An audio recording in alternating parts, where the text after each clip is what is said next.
প্রিয় দর্শক, আজকের যে প্রচার মাধ্যম থেকে সংবাদ মাধ্যম, নাগরিক সমাজ, রাজ্যবাসী, দেশবাসী, আন্তর্জাতিক মহলে এই অভয়াকাণ্ডের প্রতিবাদে আন্দোলনটা কিন্তু স্থিমিত নয়, ব্যাপক আকারে কিন্তু ছড়িয়ে পড়েছে এবং সেটা উত্তরোত্তর সেটা বাড়ছে।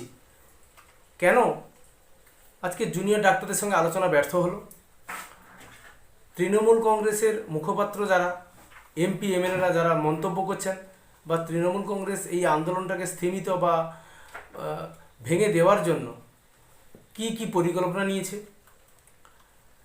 কুণাল ঘোষের তরফ থেকে অডিও পোস্ট করা হয়েছে, পুলিশের স্বপ্রণোদিত মামলা এর কারণ, এবং জুনিয়র ডাক্তারদের পক্ষ থেকে রাষ্ট্রপতি, উপরাষ্ট্রপতি, স্বরাষ্ট্রমন্ত্রী, প্রধানমন্ত্রীর কাছে ইমেল মারফতে এই আলোচনার সুষ্ঠু সমাধানের জন্য তাদের হস্তক্ষেপ দাবি জানানো হয়েছে।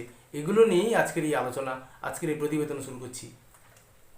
কেন আলোচনার রাস্তা বন্ধ হলো?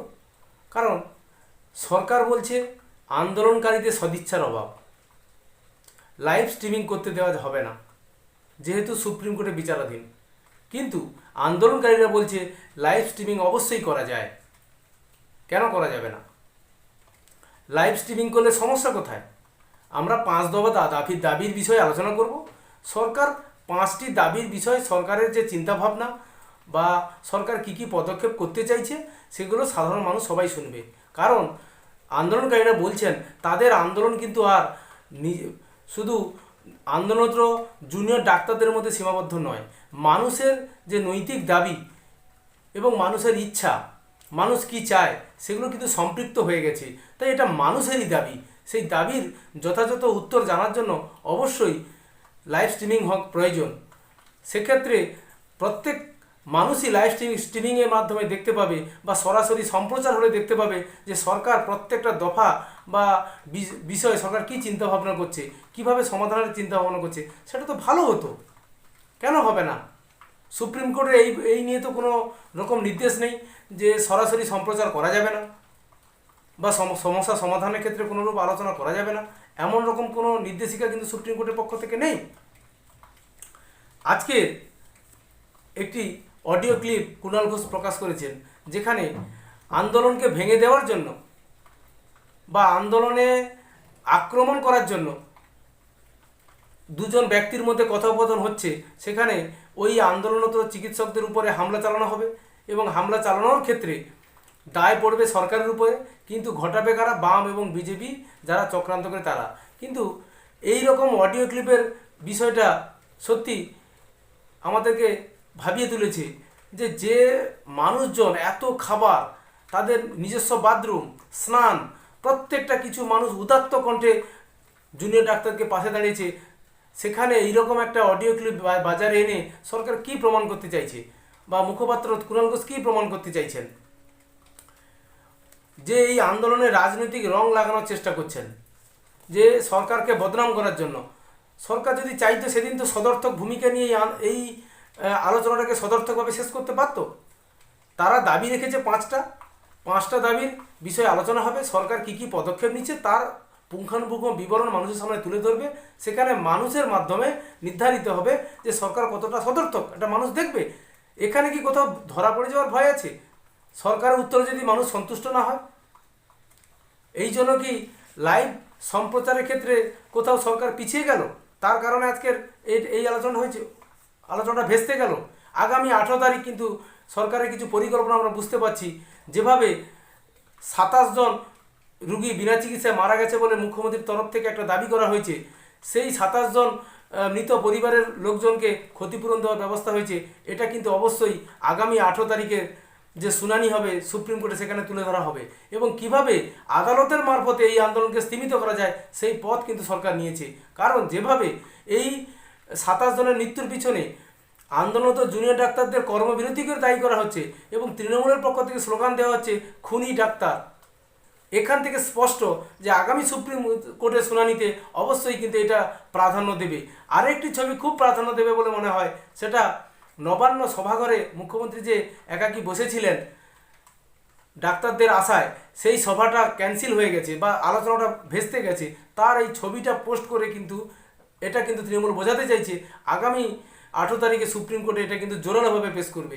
কারণ যেভাবে আন্দোলনরত ডাক্তারদেরকে কোনোভাবে তাদের শর্ত অনুসারে আলোচনায় রাজি করতে না পেরে সরকার কিন্তু বিকল্প পন্থায় হেঁটেছে, কোনো রকম আলোচনায় না গিয়ে। আজকে যেখানে ডাক্তাররা টানা 5 দিন ধরে তারা আজকের ধর্ণা অবস্থানে রয়েছেন, সেখানে কি করে সরকার এইরকম একটা পন্থা অবলম্বন করে?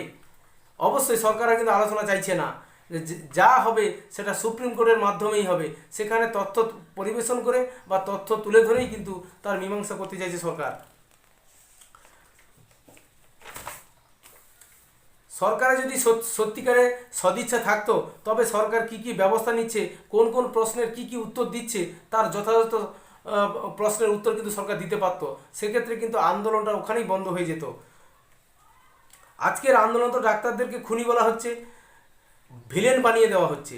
কল্যাণ বন্দ্যোপাধ্যায়ের এই চাপের কৌশল ডাক্তারবাবুরা কিভাবে মোকাবিলা করবেন, এবং ডাক্তাররাও কিন্তু, আমরা জানি সাহিত্যিকরা কলম ধরেন, কিন্তু ডাক্তাররা অপারেশন থিয়েটারে ছুরি ধরেন, সেই ছুরিকে তারা কিন্তু কলম হিসাবে ব্যবহার করতে পারেন।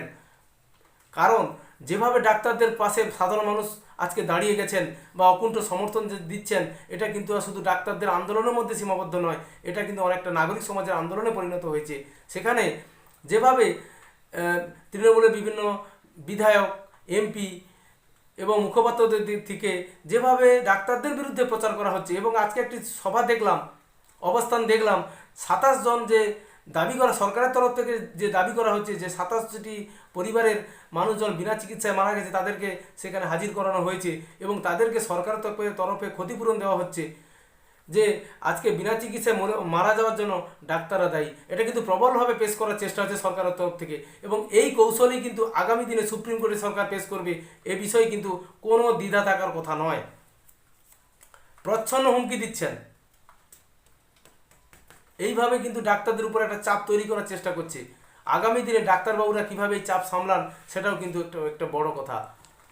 কারণ তারা তো কিছু ন্যায্য দাবি সরকারের সামনে পেশ করেছে, যে ন্যায্য দাবির বিরুদ্ধে সরকার আলাপ আলোচনা করবে, সরকার সেইভাবে সেটাকে এগিয়ে নিয়ে যাবে, তার জন্যই তো আন্দোলন। কোথাও তো তাদের ত্রুটি নেই। তারা যেটা চেষ্টা করেছে, যে দাবি, যে যাদের উপরে তাদের অভিযোগ যে এদের মারফতে তথ্য প্রবাহ লোপান হয়ে গেছে বলে আন্দোলনরত ডাক্তাররা মনে করছেন, তাদেরকে তাদের পদ থেকে সরিয়ে দিতে হবে, তবে সুষ্ঠুভাবে এই তথ্য প্রক্রিয়া চলা সম্ভব। ডিসি নর্থ অভিষেক গুপ্তা, ডিসি সেন্ট্রাল ইন্দিরা মুখোপাধ্যায় এবং কলকাতা পুলিশ কমিশনার বিনীত গোয়েলে তারা পদত্যাগ দাবি করেছেন। স্বাস্থ্য সচিবের পদত্যাগ দাবি করেছেন, কারণ এর আগেও স্বাস্থ্য সচিবের পদত্যাগের জন্য তারা বিভিন্ন দাবি দাওয়া দিয়েছিলেন, সেখান থেকে তাদের যথাযথ দাবি মেটানোর জন্য প্রতিশ্রুতি দেওয়া হয়েছিল, কিন্তু কোনো বক্তব্য রাখা হয়নি। অতএব যারা দায়িত্ব পালন করছেন না, তাদেরকে দায়িত্বে রেখে কী করে তদন্ত প্রক্রিয়া চলা সম্ভব, এটা নিয়েও কিন্তু আজকের এই অচলাবস্থা চলছে এখনো পর্যন্ত।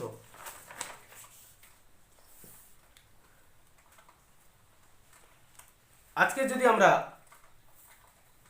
বিশ্লেষণ করি, সরকার যেভাবে 27 জনের দাবি নিয়ে মানুষের সামনে প্রচার করছে যে 27টি পরিবার বিনা চিকিৎসায় মারা গেছে, কিন্তু আন্দোলন ডাক্তাররা কিভাবে সেটাকে প্রমাণ করবেন যে না, এই রকম মেডিকেল ফেসিলিটির উপরে, যেখানে মাত্র 7,500 জন মেডিকেল জুনিয়র ডাক্তার রয়েছেন, তারা কর্মবিরতি করেছেন, কিন্তু সিনিয়র ডাক্তাররা তো কর্মবিরতি করেননি।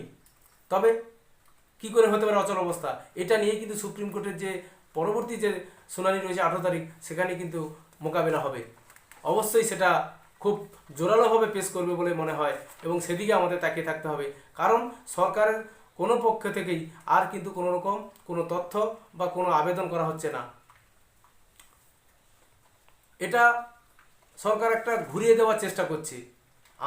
যত কিছু দাবি দেওয়া না মিটিয়ে দাব পূরণ করার প্রতিশ্রুতি দিয়ে সব দায় কিন্তু ডাক্তারদের উপরে চাপিয়ে দেওয়া হচ্ছে। কিন্তু একটিবারের জন্য সরকার একথা বলেনি যে হ্যাঁ, সরকারের কিছু গাফিলতি থেকে গেছে।